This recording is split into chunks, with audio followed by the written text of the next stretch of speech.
Sekarang kita masuk ke episode kedua dari Idea Talk Special Edition, edisinya Inspiring Aspiration. Oke, nah sekarang kita menyambut tamu untuk di sesi kedua ini dari bidang ekonomi kreatif R&D. Sebenarnya tamu yang satu ini sih udah kenal lama banget dari tahun 2012, bahkan pernah kerja bareng di Idea Imaji, dan perusahaannya saat ini punya banyak anak perusahaan, mulai dari travel, mulai dari nasi goreng, mulai ke umroh juga ya, sampai jualan kopi. Kayak gitu. Nah, sekarang kita sambut Mas Daus Gonia. Atau dulu sejak kita pertama kali kenalan kapan tuh, Us? Tahun 2000 berapa ya? 2007? Gue magang tuh 2009, 2007 sih. 2009. 2008 deh, gue magang deh di tempat yang pertama itu kan. Magang ya? Oke, betul. Nah, dulu kita kenal tahun 2009, dan dulu gue kenal lo sebagai pendidik kurang ajar. Lu yang melabeli diri lu seperti itu. Pendidik gitu kurang ya. ajar, bukan kurang ajar. Pendidik kurang bukan ajar. Kurangnya ngajar. Oh, kurang ajar. Benar, oke.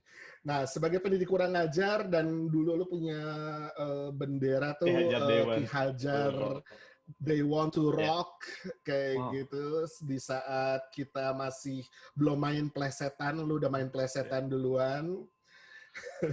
Dan mulai dari e-learning, ya, ngebuat CD bahan ajar dan sebagainya, pertama kali kita kenal, sampai sekarang lu punya beberapa bisnis yang lu jalanin sekaligus.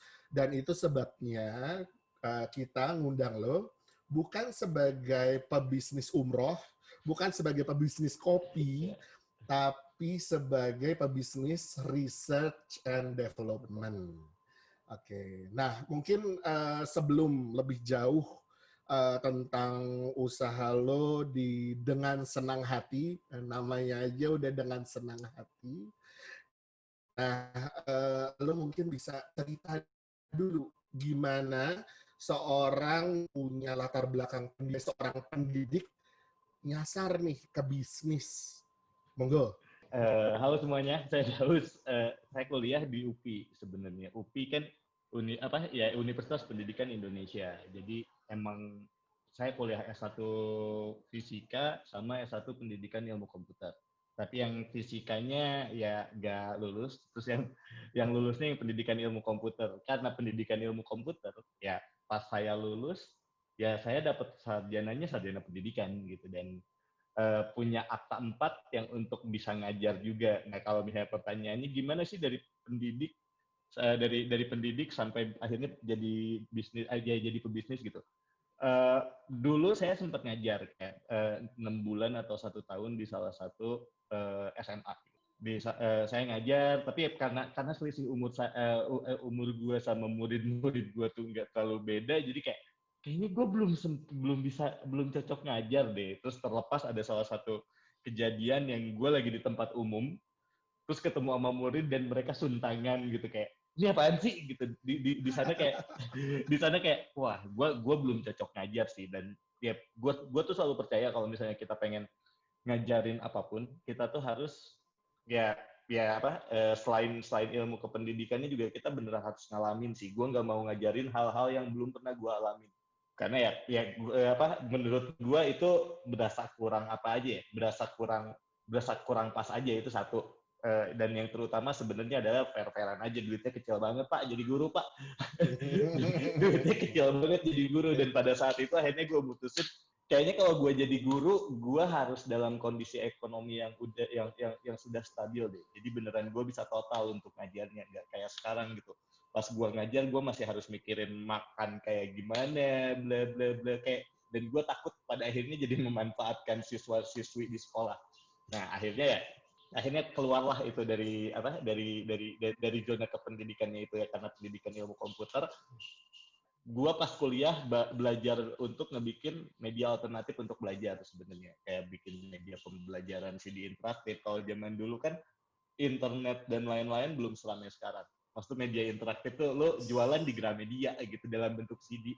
Ya, dan ya karena dulu tuh bahasa pemrograman yang gue bisa pertama kali adalah Flash sebenarnya, Makromedia Flash. Gue juga kerja ke Bapak Nodi dulu magang juga. Sebentar. Innalillahi dulu Ya, ke Flash. Ke Flash innalillahi wa inna ilaihi raji'un. Flash tuh berjasa banget buat gue. Gue pertama kerja sama Om Nod juga. Itu magang. Bahkan pas gue pertama kali ketemu Om Nod tuh gue belum ngajar, Om. Itu gue belum ngajar. Mahasiswa. Iya, itu masih mahasiswa. Terus kayak ya karena gue bisa Flash, gue bantuin beberapa dosen untuk bikin media pembelajaran, buat tesisnya. Ya udah, akhirnya kerja di perusahaan multimedia.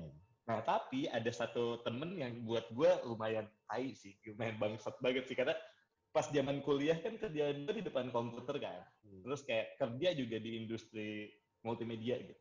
Ada satu, gue masih inget nama orangnya tuh Rifan. Rifan tuh bilang yang kayak, ada kita lagi ngobrol malam-malam, kayak dia tuh ada statement yang, ini si Daus kayaknya kalau misalnya internet atau komputer nggak ada, kayaknya nggak bisa kerja apa-apa deh. Nah, maksudnya kayak, tapi gue pikirin, saat itu gue beneran pikirin banyak. Pada akhirnya kayak, oke deh, gue coba iseng kerja di tempat lain yang nggak ada hubungannya sama IT gitu. Dan tapi ngelamarnya saat itu saat itu jadi developer di salah satu brand clothing di Bandung. Itu di Cosmic ya. Nah, gue di sana tapi ya sambil zaman itu juga sosial media juga kayaknya 2010 belum rame kan. Belum rame. Jadi kayak ya mungkin baru ada Twitter, Instagram tuh ada tapi cuma buat iPhone user doang. Dan itu tuh jadi tantangan gede banget sebenarnya. Saat Instagram masih sombong. Iya, kalau buat gue jauh lebih baik sekarang Instagram inflasi soalnya. Sudah ada yang Android followernya jadi makin banyak. Ya, di sana tuh beneran kayak gue belajar jadi shopkeeper di perusahaan di Cosmic itu. Gue belajar kayak gue pengen nyobain dong jadi shopkeeper. Terus gue kayak gue nyobain webnya udah jalan, ya udah gue nyobain jadi marketing yang nggak ada hubungannya sama online shop ya, di luar yang online shopnya itu. Dan akhirnya gue proven ke temen gue bisa kok kerja tanpa ada kerja yang nggak ada hubungannya sama internet. Nah terus ya ini juga ada, ini cerita ada yang menarik juga sih. Ini gue boleh nyebut nama satu orang yang jahat gak sih Om? Boleh. Kalau nanti berubah pikiran tinggal kita soalnya itu di perjalanan karir gue ini lumayan menyenangkan nih orang ini nih. Jadi pas gue kerja itu gue pada posisi yang udah enak banget. Maksud gue tuh kan lu kalau misalnya kerja sebagai marketing, payment yang lu dapetin kan percentage ya dari penjualan. Nah itu gue udah enak banget. Maksudnya kayak saat itu gue bisa ngekos di yang sebulan 2.500.000 gitu. Dan itu buat gue lumayan mewah gitu. Karena itu udah hidup enak banget. Terus di Twitter tuh rame FOWAB gitu, forum web anak Bandung. Yes. Nah terus gue gabung ke FOWAB karena kayaknya gue tahu yang ngejebak lo ini siapa kayaknya. Iya, kayak itu. Terus kayak terus gue dikenalin sama industri. Balik lagi selama ini kan gue sebagai programmer multimedia, gue nggak dikenalin kayak industri langsung per startupan lah, agency lah dan lain-lain. Akhirnya gue ditarik sama teman kita berdua namanya Ari Setio gitu, untuk lu kerja aja. Ini kayak telinganya lagi panas. Lu kerja aja di tempat gue, ya udah gitu. Terus gue pindah, meninggalkan semua kemewahan gue. Gue pindah ke tempat dia. Kayak 3 bulan kemudian gue dipecat sama dia. 3 bulan kemudian gue dipecat pada akhirnya. Tapi maksud gue tuh salah dijebak. Tapi saat gue itu kan beneran pure jadi freelance kan. Gue mainan sosial media, kenal banyak orang. Pada akhirnya kayaknya duitnya di Jakarta deh gitu. Gue berpikir kayak duitnya di Jakarta deh. Ya udah pada akhirnya kayak kayaknya gue tiap minggu harus ke Jakarta. Kalau zaman dulu tuh beneran tanpa nggak ada meeting ya. Tapi gue tuh tiap minggu harus ke Jakarta. Nggak ada meeting, main kayak apa kayak gitu. Dan ya di perjalanan itu gue dapet kerjaan dari beberapa agensi. Jadi network lu sebenarnya baru berkembang setelah beres Iya, sama Om network Ari. gue baru berkembang sudah dipecat. Bukan beres, dipecat. Tolong. Nah, Ya, sudah itu. dipecat. Memang itu motivasi yang paling Iya, oke iya dipecat gitu. dipecat jadi freelance. Ya udah kita freelance, kenal beberapa agensi, terus pada akhirnya balik lagi orang itu tuh. Ari Setio tuh balik lagi. Nodi apa ngajak ngajak gue gabung ke tempat dia gitu. Lu gabung ya? Wah ya udah. Terus gue gabung, gue ngelamar kan. Masuk ke ide Imaji kan. Oke, gue masuk. Pas gue masuk, ternyata Arinya tuh nggak masuk ke ide Imaji. Dia masuk ke company lain. Nah itu ya dengan pengalaman kenal beberapa agensi dan lain-lain, terus ya kerja di Om Nodi juga, gue ngebikin belajar nggak cuma development, tapi belajar kayak promosi tuh kayak gimana, marketing tuh kayak gimana, campaign tuh kayak gimana, terus di perjalanan, terus ya pas udah dari Om Nodi, pindah lagi ke development. Pas InMotion tuh, itu juga gara-gara Ari Setio tuh. Wah, gue pindah sini aja, gue pindah ke sana gitu, gara-gara Ari Setio itu. Setahun kemudian kayaknya pindah kerja lagi, gue ditinggalin lagi sama dia tuh. Tapi maksud di development ngebikin produk di InMotion, gue dipercaya untuk ngebikin satu produk namanya InMotoid.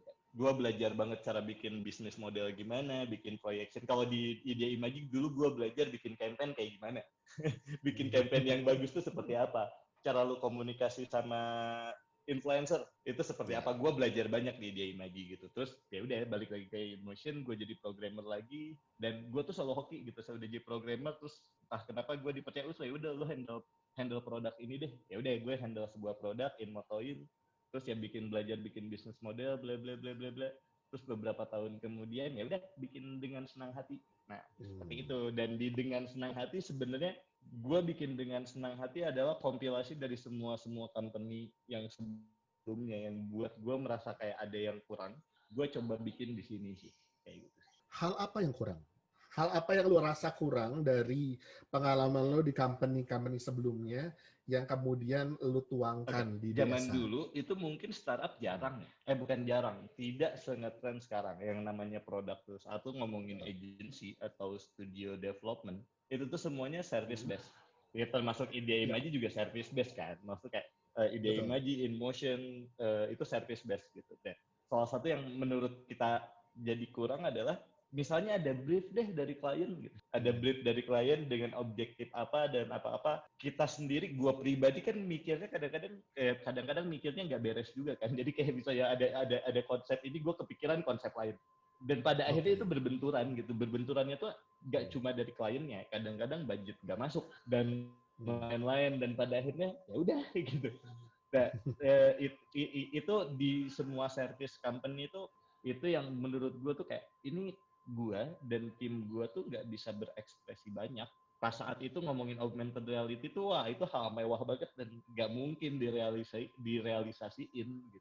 Balik lagi mengingat pas dulu zaman di Cosmic tuh, karena itu karena mereka emang jualan retail, produk base dan lain-lain, semua ide gue tuh pasti dilakuin gitu. Karena mereka jualan retail, tidak based on brief gitu. Nah, itu salah satu yang ngebikin dengan senang hati. Yang lainnya pun sama. Pada akhirnya gue belajar satu hal gitu. Gue tuh orangnya gak bisa fokus. Gak bisa fokus tuh. Lu butuh berapa lama belajar hal itu? Wah ya, gue tuh tipikal orang yang kalau misalnya lagi pas gue coding deh, gue lagi bikin sebuah sistem misalnya pakai PHP. Di tengah jalan gue nemu bahasa Golang gitu. Nah ininya belum beres, gue udah riset belajar lagi Golang, dan pada akhirnya produknya nggak jadi-jadi gitu. Dan dari semua yang bahkan kayak dulu juga Ki Hajar, jauh sebelum itu kan gue bikin Ki Hajar Dewan Turok, Pojok Pendidikan, terus Ki Hajar, Ngartun. Nah itu kan tapi kayak ya itu nggak pernah selesai. Pas bikin dengan senang hati, akhirnya gue menemukan ya satu company sebelumnya tuh yang bikin sulit berkembang karena apa ya, based on briefing sebenarnya. Gimana caranya gue pengen bikin sebuah company yang bebas aja research and development gitu, dan itu tantangan gede gue. Di luar gue ngejawab kelemahan gue sendiri. Gue tuh orangnya nggak bisa fokus dan bisanya bikin tapi ngejalaninnya enggak. Itu kelemahan gue pribadi tuh, bikin sesuatu nggak dijalanin, bikin sesuatu nggak dijalanin. Ketemu dengan senang hati. Gimana caranya gue bikin sesuatu yang ngejalanin orang lain udah. Seperti itu, Om. Ya. Oke, biasanya masalah dari sebuah perusahaan R&D itu bukan di risetnya, tapi ya betul tadi, menjalankannya. Nah, dengan senang hati asumsi gua udah menemukan model bisnis yang pas untuk menjalankan hal tersebut. Gimana perjalanan lo sebagai pribadi menemukan model bisnis itu? Oh, ini sampai akhirnya ya, ini yang harusnya waktu dari dulu tuh dilakukan. Model bisnis seperti ini. Ya, mungkin pertanyaannya bukan gue sendiri yang menemukan, tapi dengan senang hatinya bareng-bareng menemukan. Karena kalau misalnya ngomongin si dengan senang hati kan yang terlibat nggak cuma gue, tapi ya maksudnya ada partner gue Egi dan semua tim yang pernah terlibat juga ya kita nemuin bareng-bareng selain dari hoki dan selain dari hoki ya. Tapi berarti asumsinya model bisnis itu ditemukan setelah ada dengan senang hati. Bukan sebelum. Setelah ada dengan maksudnya pemikiran tadi awalnya itu kepikiran sebelum, tapi di perjalanannya wah banyak banget tuh kerikil dan pada akhirnya sempet kayak ya emang paling bener tuh servis sih gitu. Emang paling bener tuh servis di perjalanan. Kerikil apa yang paling banyak ditemukan? Ini sama ya R&D kan lu gak ngasilin duit udahlah. Ya, nih makanya dengan senang hati meskipun tujuan kita adalah perusahaan R&D ya tetap aja gue menjilat ludah gue sendiri. Kalau kata temen gue Adriano Colby, ya kalau kita nggak ngejilat ludah sendiri kita mau ngejilat lidah siapa? Iya oke, ya gue menjilat lidah gue sendiri karena di 2 tahun pertama dan di 1 tahun pertama bahkan sampai sekarang kita masih ngelakuin service. Dengan senang hatinya tuh bahkan di 2 tahun pertama kita masih ngelakuin service karena ya mau bagaimanapun R&D belum ada duitnya. Ya, R&D tuh nggak ada duitnya, lu nggak mungkin bikin sesuatu dijual laku. Cuman masalah di tahun pertama tuh kayak ini kita bisa berapa? Apakah akan terus-terusan ini service gitu? Itu yang kita pegang gitu. Ya udah kita service dulu deh, kita kayak company yang kita benci gitu. Tapi ya kita set deadline 2 tahun deh gitu.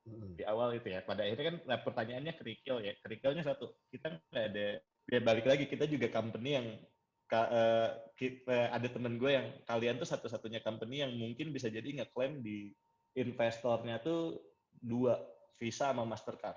Karena kalau kita lagi nggak punya duit untuk bayar karyawan, gue gesek tunai. Kalau orang lain kan beneran ada yang invest duit modal awal. Dengan senang hati tuh nggak ada. Kita tuh beneran kayak modal pertama itu apa ya? Ada satu buah project bikin game. Yang coding gue berdua sama partner gue. Nilainya tuh kalau nggak salah 30 jutaan. Dan itu pun dibayar setengahnya. Sisanya nggak dibayar. Itu modal kita pertama tuh development itu. Terus ya dan kita juga belum tahu mau kemana, jadi gue baru ingat 15 juta itu dipakai apa ya? Oh itu dipakai nge-hire admin sama dipakai beli handphone. Karena revenue pertama kita bahkan bukan dari development. Yang tadi kan dari development. Tapi dari 15 juta itu tuh bisnis model pertama yang kita pakai adalah gue sempat share ke Om Nodi juga. Kalau sekarang tuh istilahnya apa ya? Kalau sekarang tuh bisnis model kayak gitu udah ada istilahnya tuh logistik.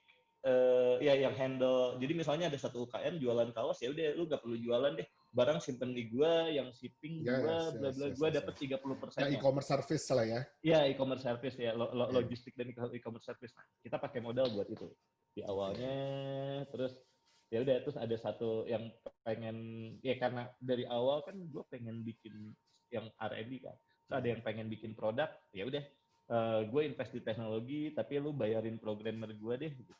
Gak perlu ada gue nggak perlu margin, lu bekelin 2 programmer deh di tempat gue. Akhirnya mau produknya ya di perjalanan kan 2 orang itu tetap bisa ngerjain project yang lain kan, ya udah awalnya sebenarnya kayak 2 dedicated di awal itu yang harusnya untuk satu produk ini di waktu luangnya kita buy project ke dia. Terus kayak ya itu nah ini yang jadi menarik adalah balik lagi sambil kita kan pengen bikin produk di bawah dengan senang hati. Dan akhirnya kita bikin satu produk. Oke. Nah, ini kesalahan pertama yang gue bikin. Kesalahan pertama di dengan senang hati adalah kita berpikir semua orang pengen menjadi entrepreneur. Akhirnya gue punya produk yang handle si A. Itu tim internalnya misalnya yang handle tuh desainernya dengan senang hati. Bikin produk A, yang handle-nya tuh marketingnya dengan senang hati. Dan maksudnya itu kesalahan ya, maksudnya gue juga mereka iya aja, entah mereka karena sebagai karyawan atau apa, dan akhirnya mereka iya aja. Jadi kita punya 6 produk di handle sama tim kita masing-masing, yang kepalanya tuh nggak di sana sebenarnya, karena kepalanya kan kebagi-bagi kan. Betul. Jadi nggak ada yang jalan tuh. Paling sampai sekarang cuma satu, mengundang doang.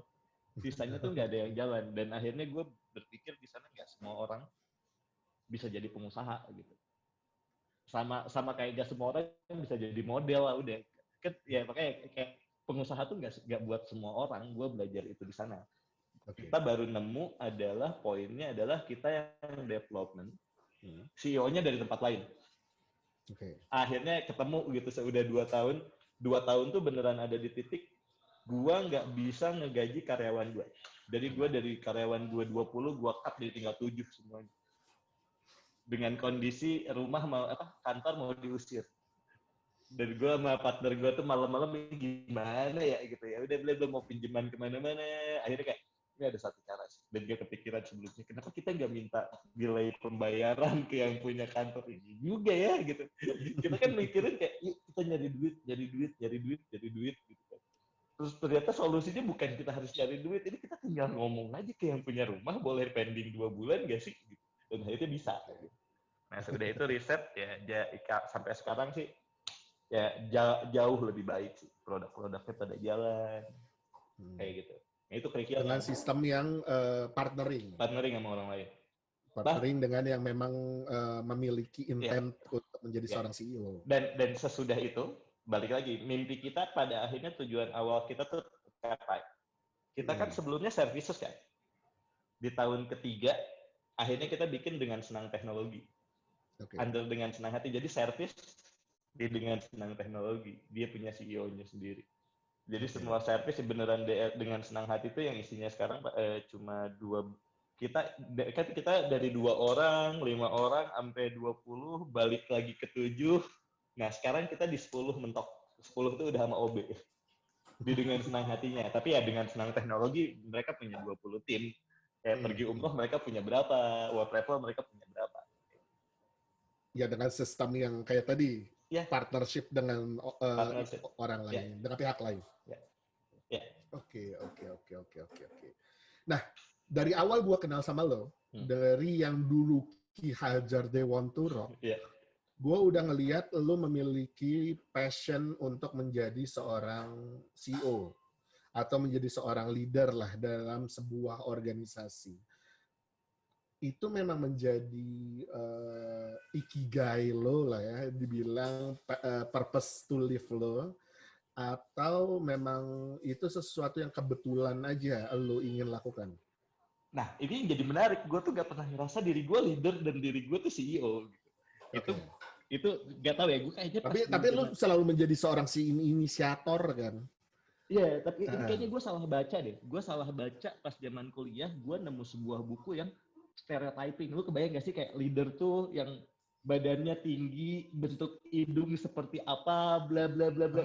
Gue pernah baca buku itu. Gue pernah baca buku itu. Iya, makanya gue kayaknya salah baca. Dan dari semenjak itu tuh gue tuh gak pernah ngerasa gue tuh bisa mimpin sesuatu. Makanya dari semenjak itu, baik pas KKN, pas gue di sekolah, gue tuh selalu pengen jadi wakil ketua. Dan buat gue, surprisingly, lebih gampang jadi ketua daripada jadi wakil ketua. Jadi ketua tuh gimana caranya lu dapetin suara terbanyak. Jadi wakil ketua tuh gimana caranya lu dapetin suara kedua gitu. Tapi ya gue selalu berhasil jadi wakil ketua. Tapi bener ya, lu jauh lebih gampang jadi ketua daripada jadi wakil ketua. Sampai sekarang juga ya, kayak sekarang juga CEO-nya, gue kayak co-CEO atau apapun dengan senang hati. Tapi gue nggak pernah ngerasa sampai sekarang gue tuh CEO. Bahkan kayak untuk mimpin, wah, kepemimpinan gue mungkin ya nggak bagus juga gitu. Kayak gitu sih. Makanya kalau misalnya itu kayak CEO, gue nggak pernah ngerasa gue sebagai pemimpin. Tapi kalau orang lain ngelihat kayak gitu, ya alhamdulillah sih gitu. Oke, sekarang ada nggak dari bisnis yang dilakukan dengan senang hati itu yang muncul dari nongkrong? Maksud gue gini, banyak ya zaman sekarang yang sebuah startup itu muncul dari pembuatan model bisnis yang detail, dari perencanaan yang matang, dari pembuatan flowchart yang jelas dan sebagainya. Bahkan melakukan forecasting dan sebagainya. Tapi kalau kita tarik ke zaman sebelum startup ini jadi sesuatu yang tren, rata-rata startup itu dari nongkrong-nongkrong. Dari seseorang yang punya ide dan kemudian diaminkan oleh temennya dan kemudian ya dieksekusi. Dan rata-rata startup yang kalau kita bilangnya clothing lah ya di Bandung, nah itu kan muncul dari hal-hal yang seperti itu. Nah, kalau lu sendiri pendekatannya seperti apa? Makanya kalau pertanyaannya ada gak sih bisnis yang lahir dari nongkrong-nongkrong gitu. Beberapa kali ini tuh gue sadarin pas gue kuliah. Kenapa gue bisa survive ngebiayain kuliah gue sendiri gara-gara gue banyak ngebantuin jurusan lain ngebikin skripsi atau ngebikin media interaktif. Gue baru menyadari satu hal. Gue bisa teknologi, tapi gue nggak paham fisika. Gue bisa teknologi, tapi gue nggak paham kimia. Gue bisa teknologi, gue bisa bikin CD interaktif dan teknologi, tapi gue nggak paham biologi. Ya, begitupun mereka tuh tahu fisika jago banget, tapi saat ngomongin teknologi kan ya nggak ngerti gitu. Dan produk-produk kayak kenapa gue bisa survive kan gue akhirnya ngebikinin media interaktif buat orang biologi itu gitu. Mereka yang ngerti materinya, gue yang bikin medianya. Dari zaman kuliah juga selalu seperti itu gitu. Dan ya bahkan kalau yang lucu tuh di tahap-tahap yang pas masa-masa yang masa-masa baru dipecat sama Ari itu kan itu titik gue apa ya? Dulu gue yang mungkin malu-malu pada akhirnya gue harus networking gitu. Gue ketemu orang banyak dan lain-lain. Bahkan ada satu yang lucu adalah di dunia development gue dikenal sama yang jago marketing. Di dunia marketing gue dikenal sebagai yang jago development. Nah, maksudnya buat gue itu loh, gue sangat diuntungin banget dengan pola pikir itu. Karena gue gabung di dua itu kan. Gue gabung di agency, gue gabung di OAB di development. Di anak-anak development si Daus jago marketing gitu. Di anak-anak marketing si Daus jago development. Nah itu buat gue tuh itu buat gue itu jadi hal yang sangat menguntungkan buat gue. Balik lagi kalau pertanyaannya ada gak sih bisnis yang di nongkrong-nongkrong, hampir semua produk kita itu berdasarkan ya nongkrong-nongkrong. Karena ya itu kita paham teknologi, yang paham umroh tuh ada partner gue Almaujudi gitu, Cak Uding. Kita ngobrol, gue punya ide ini teknologinya, ya udah gitu. Kita punya world travel, Adis gak pernah gue jalan-jalan ke luar negeri. Om lu tahu sendiri gue kerja mulu gitu. Yang sering jalan-jalan kan Adis gitu. Tapi kan as a business dan as a teknologi ya gue ngerti. Dan akhirnya kita ketemu ngobrol-ngobrol, ya udah gue ketemu Cak Uding gara-gara nongkrong, gue ketemu sama Adis gara-gara nongkrong. Bahkan kayak terakhir juga salah satu company baru kita di tahun kemarin itu ada Vaxcop, perusahaan vaksin gitu. Dia tuh beneran dokter dan lain-lain. Ya karena gue main sama dia, pada akhirnya ya yuk kita bikin Vaxcop gitu. Ya hampir semuanya dengan senang hati ya gara-gara nongkrong sebenarnya. Oke, jadi bukan dari sesuatu yang ya ala bisnisku lah ya. Bukan seperti itu. Di perjalanannya tetap itu dibikin pada ujungnya, tapi konsep di awalnya ya ketemu. Tapi kan ya balik lagi, ya mungkin di awal-awal enggak, tapi semakin kesini kan ya kita kalau dulu untuk bikin satu company itu kan kita harus salah beberapa kali ya. Kalau kita nggak ada acuan kan pengalaman oke, salah ya kita belajar dari sana. Jadi sekarang kalau start something ya harus bener, harus seenggaknya kita bisa tahu kalau proyeksinya salah yang bener itu seperti apa. Kalau dulu mungkin tanpa ada itu, tapi kalau sekarang kayaknya kita juga udah pakai itu kok. Nah ini menarik nih, lo ngomong tentang kesalahan. Dan sebagai sebuah R&D, perusahaan R&D, lo harusnya mengembrace hal itu kan ya? Ya, betul. Nah, sejauh mana lo bisa dalam tanda kutip mentolerir kesalahan dan memastikan keberhasilan dari bisnis yang lo buat?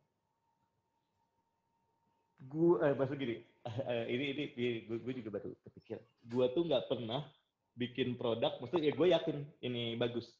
Tapi memastikan ini berhasil apa enggak, gue tuh nggak pernah. Ini pasti berhasil, gue nggak pernah. Karena biar gue tahu gitu kalau ini flop, apa yang harus gue lakuin. Sebenarnya kayak gitu. Jadi kalau bisa kesalahan, jadi kesalahan tuh buat kita mah udah hal biasa aja. Dan artinya lu sendiri nggak punya keterikatan yang terlalu dekat dengan salah satu bisnis ini dong ya. Maksudnya dalam pengertian yang pokoknya apapun yang terjadi bisnis yang ini nggak boleh mati gitu. Lu nggak punya keterikatan yang sampai segitunya. Gak ada. Maksudnya as a business, gue bisa nyaranin ke mereka pivot kapan aja, selama misalnya untuk nyelamatin tim dan lain-lain. Gitu. Oke. Nah, kalau terhadap dengan senang hatinya itu sendiri? Ya kalau terhadap dengan senang hati ya balik lagi. Kayak makanya kalau orang lain, lu company gue, lu banyak company gue tuh dengan senang hati doang. Udah gitu sih. Company gue tuh dengan senang hati doang. Mostly rata-rata ya kalau di luar dengan senang hati ada yang gue as a consultant atau ya dengan senang hati punya saham di mereka udah. Dan kalau dengan senang hati ya itu anak gue om. Tapi gue ngeliatnya bukan di apa yang kita lakuinnya tapi lebih ke di semangatnya yang tadi gitu. Kita pengen ya balik lagi mungkin gue tadi belum cerita. Cita-cita dengan senang hati gue sama Nodi sering ngobrol. Kita pengen jadi perusahaan paling sederhana di Indonesia. Kita pengen punya minimal 12 company di bawah kita yang revenue-nya udah jalan. Ntar gua bagi company ini, bagi dividennya Januari, company ini bagi dividennya Februari. Jadi pengeluaran kita tuh per bulannya dapat dari dividen aja. Tim gua riset aja terserah gitu. Itu cita-cita gede kami sih. Ya maksudnya dengan senang hati nggak terkenal juga nggak apa-apa. Yang penting 12 company-nya ini yang maju dan bisa ngasilin ke gua per bulan. Jadi tim gua tuh kerja cuma untuk riset aja. Itu cita-cita gede kita sih. Kalau tolok ukur lo sebagai gini, perusahaan R&D itu kan fokusnya biasa di riset ya. Betul. Riset bisa berhasil, bisa gagal. Ya.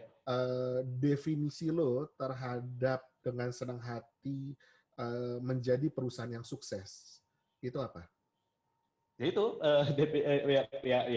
kalau ya tadi misalnya 12 perusahaan itu kasarnya. Minimal 12 perusahaan itu. Gue pengen ada 10, ada misalnya 20 orang atau 15 orang yang enggak yang bisa main-main riset dan lain-lain tanpa harus ya tujuan utama gue tadi tanpa ada klien ini bikinnya harus kayak gini gitu.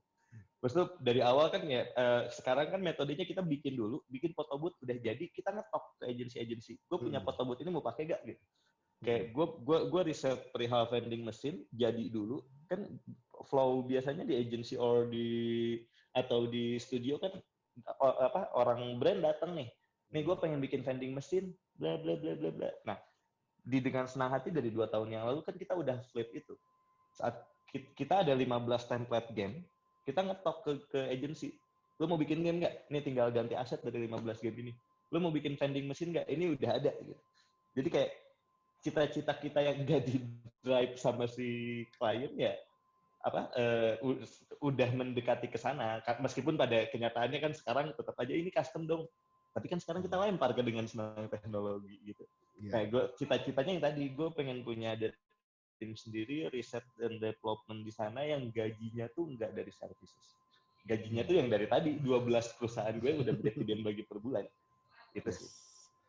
Oke. Nah lu sendiri sebagai co-CEO ya di Senang Hati, ini pendekatan lo terhadap goal tersebut gimana? Lo menentukan satu timeline yang kita harus achieve itu maksimal berapa lama? Atau ya udah lo akan go with the flow atau seperti apa? Kalau maksud gue kan ada dua metode nih. Misalnya kita di 2020 kita akan harus kayak gini 2025 harus kayak gini 2021 harus ngapain 2002 harus ngapain 2000 kan bagusnya seperti itu kan tapi kayaknya kalau kita sih lebih karena PR-nya masih banyak gitu lebih ke timeline terdekat kita beresin PR dulu aja deh gitu PR tim masing-masing. Soalnya gini berapa ya sekitar 2 hari yang lalu itu diskusi dengan Ahmad Zaki dan dia di titik membuat Bukalapak dia itu memiliki deadline sendiri gitu. Either ini 2 tahun, kalau 2 tahun ini masih nggak take off, gue jadi karyawan di BUMN, let's say kayak gitu lah ya. Dan mungkin bagi Ahmad Zaki itu merupakan opsi karena dia juga mahasiswa yang cerdas tentunya. Tapi ya alhamdulillah Bukalapak kemudian take off setelah 2 tahun. Nah, kalau lu tipe tipe yang menentukan deadline seperti itu buat uh, lu dan bisnis lo, atau tidak, dan better yang mana menurut lo? Gua dengan senang hati dengan senang hatinya nggak memperlakukan itu. Tapi ke produk-produk ya, gua ngelakuin itu. Gua tuh ada satu dia karena belajar gue terlalu spend money di awal untuk ngebiayain produk yang nggak jadi, sampai setahun 2 tahun gue tetap ngegaji orang-orangnya. Ya sekarang tuh gue tiap produk tuh usianya 6 bulan, dari segi konsep sampai ke launching tuh 6 bulan, sampai ke harus ngasilin duit. Kalau misalnya nggak ngasilin duit, dimatiin udah. Tapi bukan ke dengan senang hatinya ya, tapi balik lagi ke produk ya. Makanya sampai sekarang juga doa kami itu kayak dengan senang hatinya jangan ada investor deh gitu. Tetap aja investornya bisa sama Mastercard yang awal. Kalau mau invest ke produk kita aja, dan itu yang kita lakuin. Dengan senang hati itu nggak pernah fundraising. Yang fundraising itu tim-tim kita, company-company under kita aja. Oke. Itu tentang dengan senang hati. Nah, sekarang gue pengen ngobrol tentang Dausnya sendiri sebagai seorang co-CEO dan co-founder dari DSH. Nah, lu sendiri pendekatan lo terhadap bisnis secara filosofis gitu ya. Maksudnya menjadi seorang membangun dengan senang hati itu menjadi reason to live lo, atau memang ini this is another job that I need to do, ya maybe if there's something else presented in front of me, I will take that or something kayak gitu? Gue as a personal ya balik lagi, maksudnya gimana ya? Gue orangnya sebenarnya nggak terlalu ambisius gitu. Yang penting kayak ya kenapa gue nggak kaya karena gue nggak terlalu ambisius sih. Kayak gue nggak terlalu ambisius, tapi maksudnya kayak kalau misalnya pendekatan gue as bisnis, balik lagi bisnis tuh ngasilin duit udah. Itu maksudnya kayak gue seneng DSH karena ini yang menyenangkan dan ngasilin duit. Sekarang ya di 2 tahun pertama enggak. Maksudnya seudah itu kan beneran ini jadi kayak kesenangan gue dan akhirnya ngasilin duit. Balik lagi sih dengan senang hati. Mau sekeren apapun, mau segua sukanya apapun, tapi kalau nggak ngasilin duit ya udah gitu, gue tinggalin gitu. Maksudnya di perjalanannya juga ada di masa 4 tahun juga kan ada beberapa yang kayak maksudnya sampai kayak sekarang aja udah ada yang kayak ada temen gue yang gue punya company ini, lu kerja dulu di sini deh, bla bla bla, dan duitnya gede ya gue ambil gitu, selama tidak mengganggu, selama lu tahu gue punya dengan senang hati dan selama itu tidak mengganggu, ya udah ayo gitu. Kayak gitu sih. Oke. Dan seberapa membantu lu belajar di tempat-tempat sebelumnya gitu ya, baik lu mulai usaha sendiri atau lu bareng sama Om Ari tadi atau di InMotion dan sebagainya, itu membantu, apakah itu membantu lu membentuk dengan senang hati baik secara organisasi ya, ataupun dari lu sebagai seorang CEO gitu? Ngebantu semuanya Om, maksudnya kayak makanya kayak ya yang tadi gue sebutin, bahkan kayak gue pas ngajar, gue pas jualan kaos, gue belajar ketemu banyak orang tuh saat gue jualan kaos gitu. Gue belajar sosial, ngadmin Twitter tuh saat gue di jualan kaos itu. Gue ketemu orang, lu tahu sendiri lah programmer, gue dulu cupu banget gitu. Terus tiba-tiba di dunia pergaulan clothing gitu kan ya, gue harus masuk ke sana. Terus kayak gue belajar di tempat, pas gue freelance, gue belajar ketemu banyak orang juga, networking juga, ngeposisiin gue ada di mana. Di tempat lu gue belajar, di DM aja gue belajar beneran kayak handle sosmed, bikin campaign, ngebikin storytelling yang bagus, pada akhirnya pesennya nyampe. Saat di InMotion gue belajar development yang bagus, terus kayak ya gue dikasih kesempatan juga untuk bikin produk, bikin PNL, projection, business model, gue belajar di sana gitu. Terus kayak ya, gue juga pernah ada BTKF dulu, di panen BTKF kan di panen Maya kan. Nah gue belajar juga di sana, belajar kayak handle klien-klien gede dan lain-lain, belajar bikin tim kecil, ngasilin duit 1 M setahun cuma 5 orang, tapi pencatatannya nggak ada dan duitnya nggak tahu kemana. Gue belajar juga kalau di sana itu harus beneran dicatat gitu. Ya semuanya ngebantu sih, ngebantu banget malah. Oke. Dan buat lo, kalau misalnya kita ngomong itu kan masalah Ya, membantu atau tidak ya, dan lo sendiri kan sebenarnya memiliki skill dan knowledge yang ya, lo dapatkan along the way ya, juga ya. gitu. Kalau ngomong tentang hard skill atau soft skill, Nah, buat lo lebih penting yang mana? wah, gue soft skill sih. Gak, bentar, gue bego kan. Soft skill tuh attitude dia, hard skill tuh skill Yes. kan. Oke. Ya, Wah, gue selalu ngomong ke anak-anak gue nggak butuh orang jago, gue butuh orang yang gigih dan ya satu visi dan baik buat gue. Karena maksud gue tuh kayak attitude tuh skill tuh lu bisa pelajarin, attitude tuh lama banget. Kayak jangan kan orang lain gue aja kayak gue di tahun pertama bisa marahin orang, marahin tim gue di tempat umum gitu. Di tahun kedua tuh gue bisa mecat orang di ruangan, gue mecat orang gitu. Dan maksudnya kayak sampai di perjalanannya kan akhirnya gue belajar gitu kayak gue kalau misalnya hal-hal yang baik mendingan kalau hal-hal yang buruk nyampeinnya di tempat private, tapi kalau misalnya hal yang baik di tempat umum itu juga maksudnya gue belajarnya tuh lama gitu. Dan kalau misalnya lo belajar hard skill tuh ya lo bisa belajar mungkin kayak 6 bulan ada bukunya dan lain-lain, tapi kalau soft skill tuh hidup belajarnya gitu, belajarnya dari hidup, jadi lebih pentingan soft skill sih kalau buat gue. oke. Oke, ini ada yang mau tanya. Jangan dong. Oh, jangan. Oke, belum ada ternyata. Oke, R&D di Oke. Indonesia, seberapa besar pangsa pasarnya buat lo? Enggak, ya gue juga takut sama R&D juga kan macem-macemnya banyak ya. Tapi Betul. R&D di gue kan R&D yang cuma di teknologi doang maksud. Ya, kalau Dan lo lintas industri bukan? oh iya lintas industri juga, Lintas tapi industri. kesannya kan R&D itu sangat science banget kan. Maksud di gue ya maksudnya ada kalau gue dulu dari research and development tuh lebih ke science, kalau gue kan lebih di teknologi dan marketingnya. Hmm, Marketnya di Indonesia yang bikin lucu di Indonesia tuh banyak developmentnya daripada risetnya.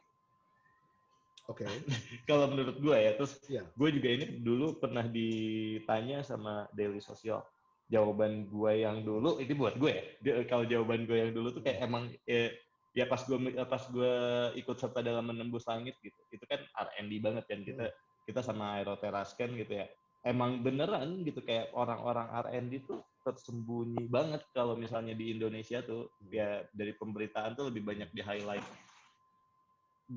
yang nggak penting daripada yang kayak uh, risetnya di Indonesia tuh kayak gue baru tahu Bandung bisa bikin drone tuh saat ada menembus langit gitu, dan itu tuh saat gue ketemu sama orang-orang Aeroteras kan gitu, gue gak pernah baca berita itu di mana-mana yang gue, makanya kalau dulu mungkin juga kurang ya, tapi kalau sekarang kayak harusnya jauh lebih bagus apalagi pandemik ya. Orang-orang riset dan lain-lain kayaknya lebih akan dihargain aja sih. Dan kalau oke. ngomongin dari segi market juga Hmm, ya cost-nya kan gede ya gitu, R&D itu gitu.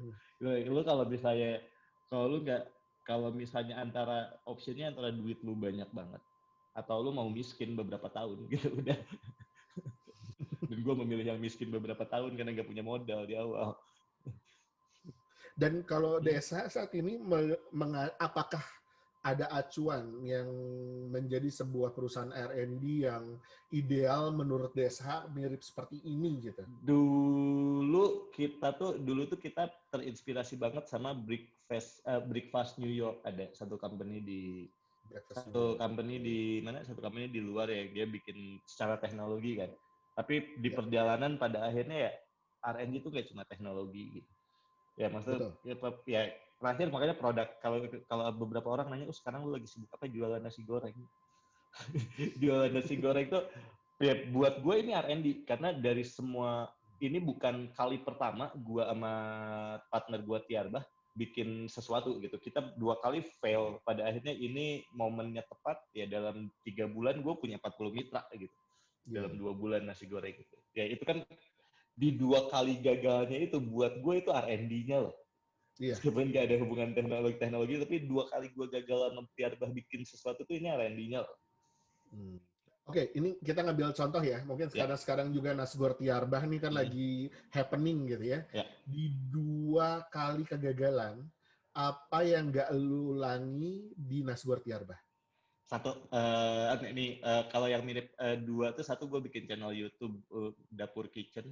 Itu tuh ya ternyata kualitinya juga belum masuk dan dari segi konten enggak. Nah, yang kedua tuh gue dulu bikin banana pizza banana atau apa gitu. Nah, dulu kita tuh beneran sok-sok baik aja. Kita bagi-bagi resep. Kita bikin jualan pisang, kita bagi-bagi resep, nggak usah bayar, jualan aja, nggak usah ada apa, nggak usah ada sharing profit. Ya udah, kita pengen ngebantu kalian sebagai UKM. Pada Oke. kenyataannya, ya ternyata di Indonesia yang gratis tuh nggak dihargai juga ya.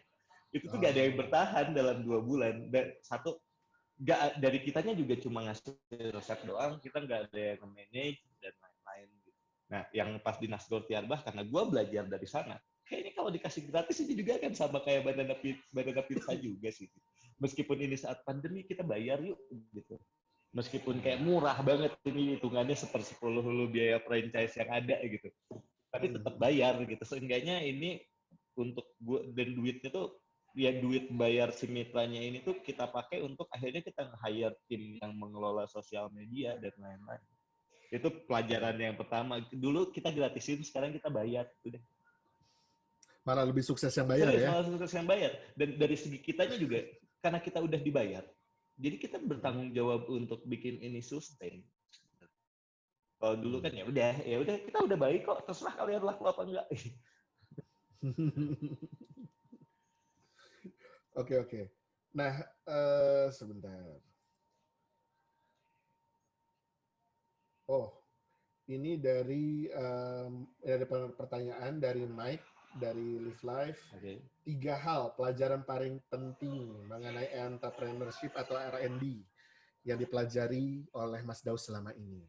Apa? Makanya. Yang pertama ini, yang pertama tuh, pembelajaran pertama adalah yang gua nggak lakuin. Fokus. Itu serius, lu harus fokus gitu. Sebelumnya kan nggak fokus kan, kayak gue punya bikin ini, bikin ini, bikin ini, bikin ini. Gue pada akhirnya gue fokus yuk dengan senang hati.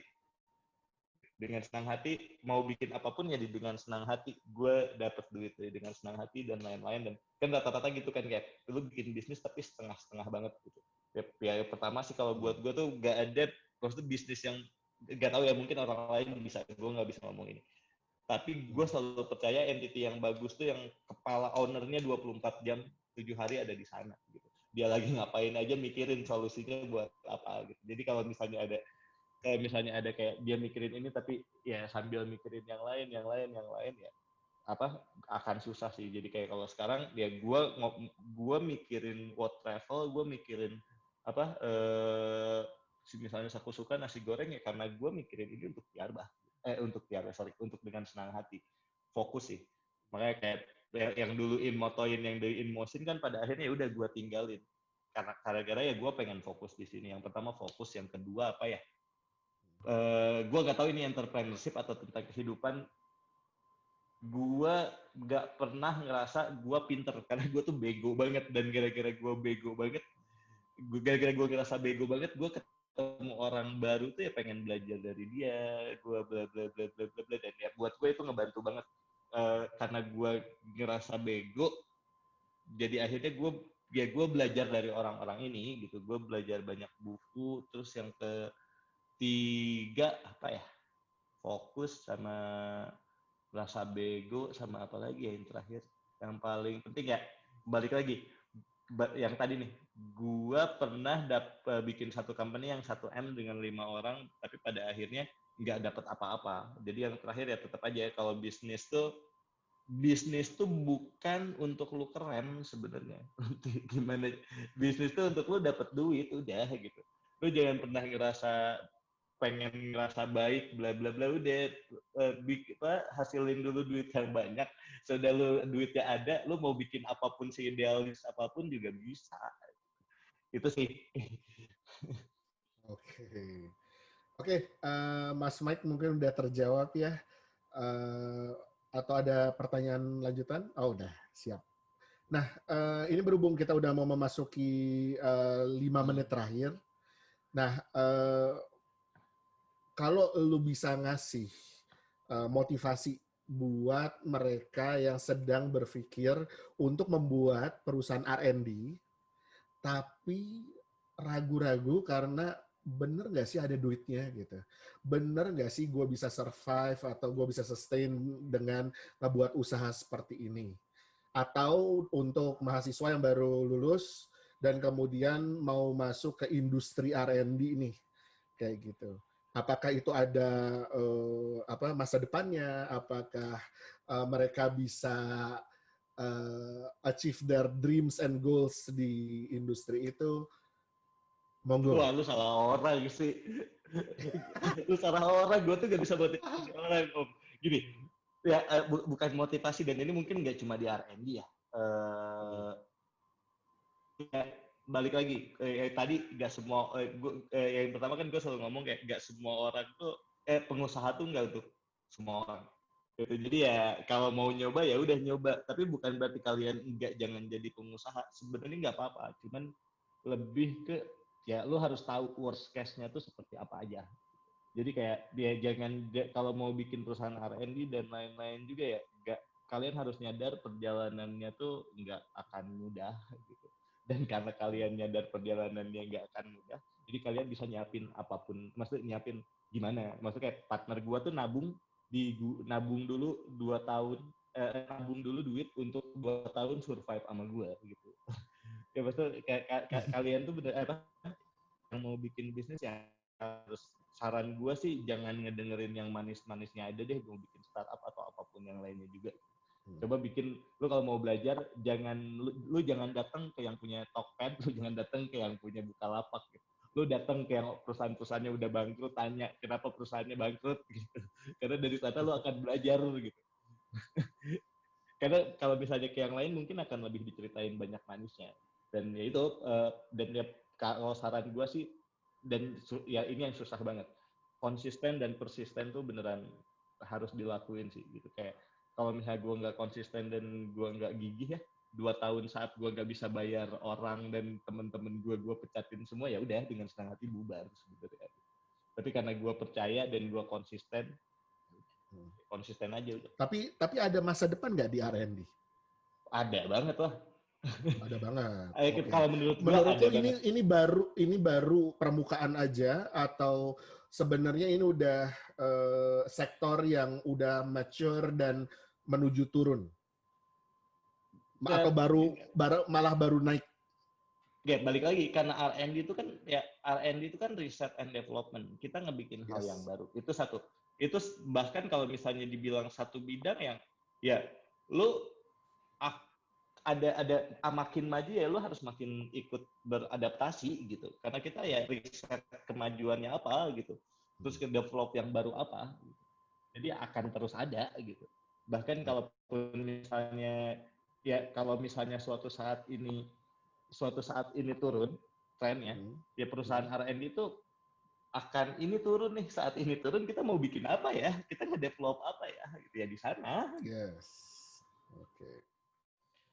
Oke, oh ini ternyata ada satu pertanyaan lagi dari Mas Rishandi dari Carlo Indonesia. Desa sekarang lagi fokus di riset dan pengembangan teknologi apa?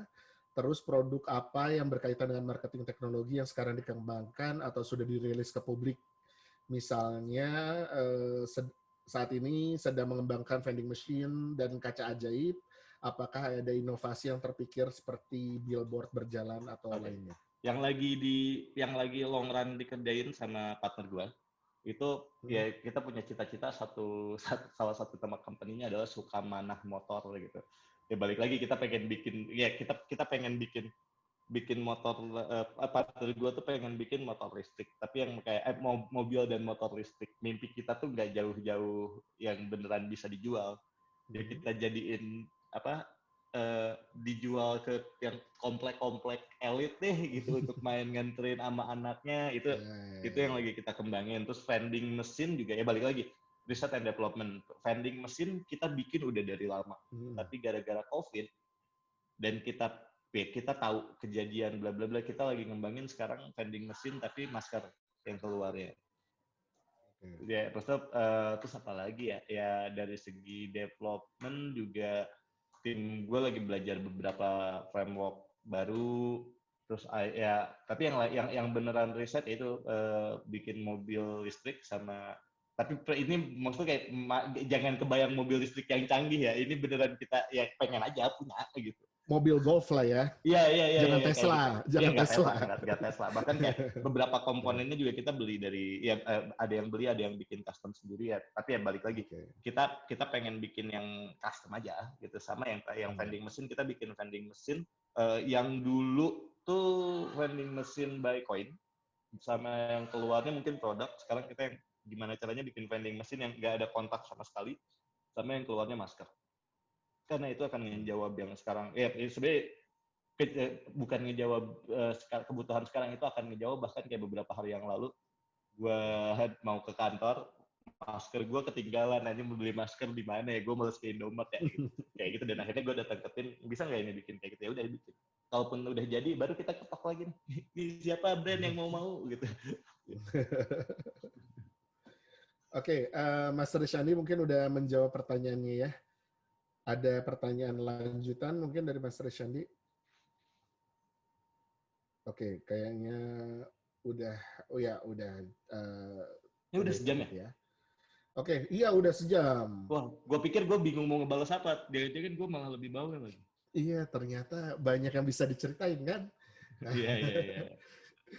Oke, karena ini udah sejam, mungkin gitu dulu sesi diskusi dengan Mas Daus Gonia. Semoga yang ngedengar podcast ini atau vlog ini bisa dapat insight gimana sih rasanya kerja R&D, mau buat perusahaan kayak, mau kerja di perusahaan R&D kayak, mindset seperti apa yang perlu dimiliki, dan mungkin juga di luar dari industri R&D, mindset yang sama dapat membantu kamu. Kayak gitu. Oke, thank you banget buat waktunya, Mas Daus Gonia. Gue sebagai alumni merasa senang banget nih. Aduh, gua yang terhormat. Gue berasa interview di awal nih kayak gini. Oke. Oke, terima kasih juga buat yang sudah bertanya, Mas Rishandi, Mas Michael, thank you. Mungkin demikian dulu. Nanti kita akan lanjut lagi besok untuk episode ketiga dari Idea Talk Special Edition Inspiring Aspiration. Selamat malam dan wassalamualaikum warahmatullahi wabarakatuh. Waalaikumsalam warahmatullahi wabarakatuh. Saya Daus Gonia, selamat ulang tahun Idea Imaji yang ke-11. Semoga semakin sukses, semakin dilancarkan semuanya, dan dan semoga ada ulang tahun ke-100, ke-200, ke-300, dan selanjutnya.